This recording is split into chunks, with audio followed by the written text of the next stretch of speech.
Welcome friends to my channel relish food. এসে পড়েছি আবার, আশা করি সবাই ভালোই আছেন।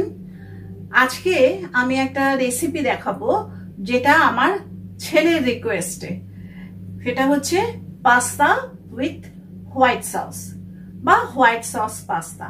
তাহলে চলুন যাই, দেখি কিভাবে পাস্তাটা বানাই।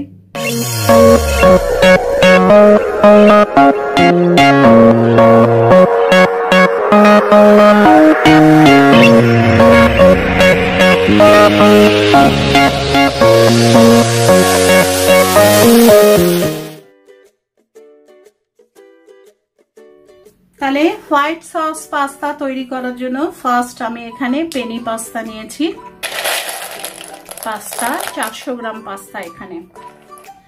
এর জন্য আমার মোজারেলা চিজ, ঠিক আছে। এরপরে ইনগ্রেডিয়েন্টস এর মধ্যে মিল্ক আছে 500 ml, নাটমেগ মানে জায়ফল, এখানে অরিগ্যানো, এখানে চিলি ফ্লেক মানে লাল লঙ্কা একটুখানি গ্রাইন্ড করে নেওয়া, এখানে হচ্ছে তিন কালারের ক্যাপসিকাম, ইয়েলো, রেড, গ্রিন, এখানে গার্লিক চপড করে রাখা। এটা অরিগ্যানো, আর যেটা আগে অরিগ্যানো বললাম সেটা হচ্ছে ব্ল্যাক পেপার। এটা ব্ল্যাক পেপার, এটা অরিগ্যানো, সল্ট, বাটার, ময়দা, আর এখানে হচ্ছে পেঁয়াজ রাফলি চপড। এইখানে জায়গা দুটোই বলবো যে এই 400 গ্রাম পাস্তার জন্য আমি 4 চামচ বাটার আর 4 চামচ ময়দা নিয়েছি, এই দুটো হোয়াইট সস তৈরি করার জন্য। তো এইটা একটা পয়েন্ট আউট ফার্স্ট যে হোয়াইট সসের জন্য যতটা পরিমাণ বাটার লাগবে ঠিক সেম পরিমাণ ময়দা লাগবে। তাহলে এই হচ্ছে ইনগ্রেডিয়েন্টস। এবার চলুন তাহলে দেখি কিভাবে হোয়াইট সস পাস্তা তৈরি করি। তাহলে পাস্তাটা বানানোর জন্য ফার্স্ট স্টেপ হচ্ছে আমি জলটা একটা স্টিল ভেসেলে ফোটাচ্ছি, দেখাই যাচ্ছে। এর মধ্যে ফার্স্টে আমি সল্ট দিলাম। পাস্তা তো এমনিতে কোনো টেস্ট নেই, তার জন্য সল্ট দিলাম। আর এর মধ্যে সবাই কিন্তু পাস্তা করার সময় তেল দেয়, আমি ডেলিভারিটলি তেল দিলাম না, কারণ তাহলে কোটিংটা কিন্তু ভালো হবে না। তাহলে আমি পাস্তাটা এখন জলে দিয়ে দিলাম। এই অবস্থায় আমি 6 থেকে 7 মিনিট পাস্তাটাকে ফোটাবো। এবার এই সাইডে যে সাদাগুলো দেখা যাচ্ছে এগুলো হচ্ছে এই স্টার্চ পাস্তা, এটার মধ্যে পাস্তার যে অথেন্টিক স্মেলটা রয়েছে। তো আমি এখান থেকে বাটিতে করে এই জলটা একটু উঠিয়ে রাখলাম। পরে কি কেমন করব স্টেপ ওয়াইজ দেখাবো। তাহলে 5-6 মিনিট বলেছিলাম, 5-6 মিনিটের পর আমি দেখাচ্ছি এটা 80% ডান করতে হবে। হ্যাঁ, 100% পাস্তাটাকে কিন্তু বয়েল করলে হবে না। এবার এদিকে দেখুন পাস্তা একটা কেটে দেখাচ্ছি, এই যে কাটলাম। এবার এদিকে লক্ষ্য করবেন এখনো কিন্তু এর ভিতরে হোয়াইট রাউন্ডটা সার্কেলটা রয়েছে। এইটা থাকা অবস্থাতে আমাকে পাস্তাটা নাবিয়ে নিতে হবে। তাহলে আমার এখন পাস্তা বয়েল হয়ে গেছে, 80% বয়েল করে নাবিয়ে নিচ্ছি, বাকি 20% সসের সাথে হয়ে যাবে। তাহলে পাস্তাটাকে নাবিয়ে নিয়ে রানিং ওয়াটারে এটাকে ঝাড়িয়ে নিতে হবে, যাতে একটা একটা করে পাস্তা আলাদা থাকে, ঠিক আছে। তাহলে ফ্রাই প্যানটা হিট করে নিয়েছি, এখন ভেজিটেবল গুলো একটু সটে করে নেবো। তার জন্য আমি এখানে একটু অলিভ অয়েল দিয়ে নিলাম। এখানে অলিভ অয়েলের জায়গায় হোয়াইট অয়েল বা বাটার যার যেটা ইচ্ছা সে সেটাই দিতে পারবে। ফার্স্টে এর মধ্যে গার্লিক দিয়ে দিলাম, রসুন কুচিটা, ঠিক আছে। যেহেতু হোয়াইট সস পাস্তা করছি সেজন্য আমাকে ফ্লেমটা কিন্তু মিডিয়াম টু লো এর মধ্যে রাখতে হবে, কারণ এগুলো কোনোটাই যদি রেডিশ কালার নিয়ে নেয় তাহলে হোয়াইট সসের প্রেস্টিজটা নষ্ট হয়ে যাবে, এটা মাথায় রাখতে হবে। এর মধ্যে এখন আস্তে আস্তে ফার্স্টে চপড অনিয়ন দিয়ে দিলাম, তারপরে red capsicum, green capsicum, yellow capsicum. এখানে ইচ্ছে হলে আরো যার যেরকম ইচ্ছে সে সেরকম ভেজিটেবল দিতে পারেন, যেমন এখানে কর্ন দেওয়া যায়, বয়েল কর্ন দেওয়া যায়, এখানে ব্রকলি দেওয়া যায়, এমনকি চিকেনও দেওয়া যায়। বাট আমি এটা এরকম ভাবে করছি।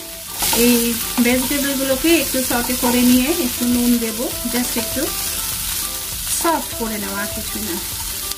তাহলে ভেজিটেবলগুলোর জন্য একটু নুন দিলাম। ভেজিটেবলের মধ্যেও একটু ব্ল্যাক পেপার দিলাম। ব্ল্যাক পেপারটা বেশি করে ইউজ করছি, কারণ কি এখানে কোনো চিলির ইউজ হয়নি। তাই আমরা যেহেতু ইন্ডিয়ান, আমাদের একটু ঝাল টেস্টটা ভালো লাগে, এর জন্য আমি ব্ল্যাক পেপারটা এখানেও দিলাম। হোয়াইট সস যখন বানাবো তখনও দেব। তাহলে সবজিটা আমার হালকা করে ফ্রাই করা হয়ে গেছে, সফট করে নিয়েছি। এবার এটাকে এতেই প্যানেই আমি রেখে দেব। রেখে এখন অন্য প্যানে আমি হোয়াইট সসের জন্য তৈরি হব। ঠিক আছে, তাহলে হোয়াইট সসটা করার জন্য আমি এখন গ্যাসে আমার এটা বসিয়ে দিয়েছি, প্যানটা বসিয়ে দিয়েছি। এখন আমি ফার্স্টে 4 চামচ দিয়েছিলাম, বাটার দেখিয়েছিলাম, ওটা আগেই দিয়ে দিলাম। ফার্স্টে বাটারটা দিয়ে দিলাম। তাহলে আমি তরকারিটা ভাজার সময়ও বলেছি যে কোনো কিছুই আমাকে বেশি হিট দিলে চলবে না, কারণ হোয়াইট এফেক্টটার জন্য। এই কন্ডিশনে এখানে আমি 4 চামচ রাখা ময়দা দিয়ে দিলাম। এবার এটাকে আমাকে নেড়ে মেশাতে হবে।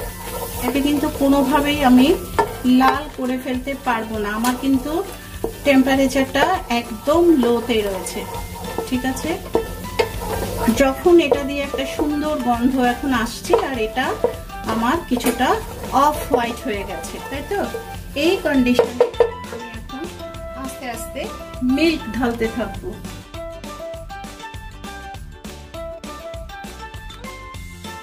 দুধটা দেওয়ার সঙ্গে সঙ্গেই আমাকে হুইস্কারটা ঘোরাতে হবে, কারণ এখানে যাতে ময়দাটা লাম্প না হয়ে যায়। লাম্প কিন্তু একদম হওয়া চলবে না, কন্টিনিউয়াস হুইস্কারটাকে ঘোরাতে হবে।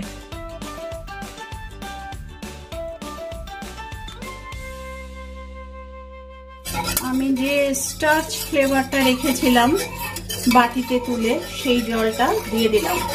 তাহলে দেখুন আমার এটা একদম কিন্তু লাম্প আর একটুও নেই, একদম আমার এই গোলাটা হয়ে গেছে।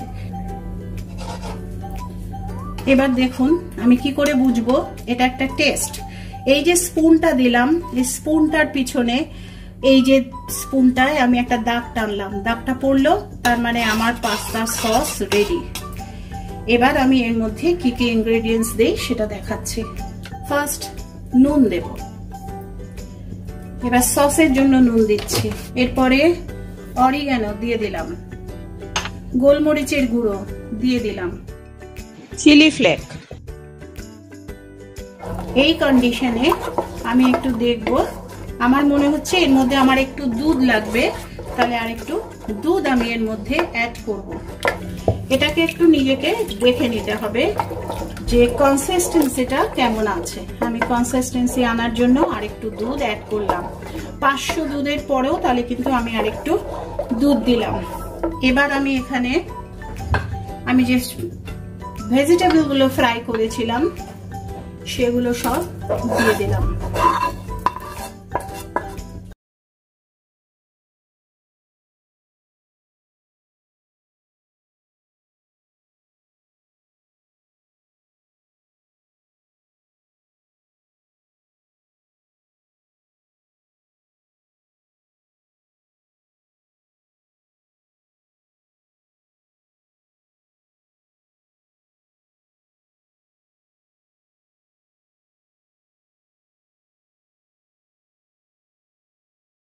চিজটা দিয়ে দিলাম। এরপরে চিজটা মেল্ট হয়ে গেলেই আমার পাস্তা কিন্তু রেডি হয়ে যাবে। আর একটা জিনিসই আমাকে অ্যাড করতে হবে, সেটা আমি দেখিয়ে দেব। ফাইনালি নাটমেগটা অ্যাড করে দিলাম, তাহলে আমার পাস্তা পুরোপুরি রেডি। তাহলে আমার হোয়াইট সস পাস্তা রেডি দেখা যাচ্ছে। এখন এখানে আমি গার্নিশ করে দেখাচ্ছি। এর মধ্যে আর একটু চিজ, দিয়ে দিচ্ছি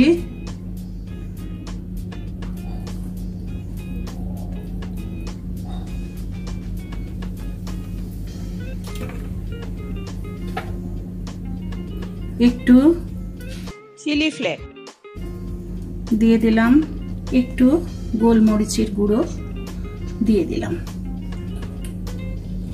তাহলে আমার হোয়াইট সস পাস্তা রেডি।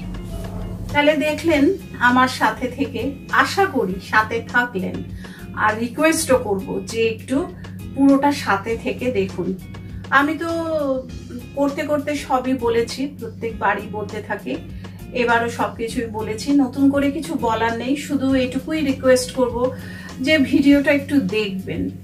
প্রত্যেকবারই বলি, এবারও বলছি। আর যারা নতুন আমার ভিডিও দেখছেন তারা একটু সাবস্ক্রাইব করে পাশে থাকবেন। আপনাদের পাশে থাকাটা আমার জন্য খুব জরুরি। তো আজকে এই পর্যন্তই। আবার সেই এক কথাই আসি যে আমার চ্যানেলকে দেখবেন, লাইক করবেন, শেয়ার করবেন। নতুন যারা দেখছেন তারা আবার বলি সাবস্ক্রাইবটা একটু করে দেবেন। তাহলে আজকে এই পর্যন্তই। নমস্কার।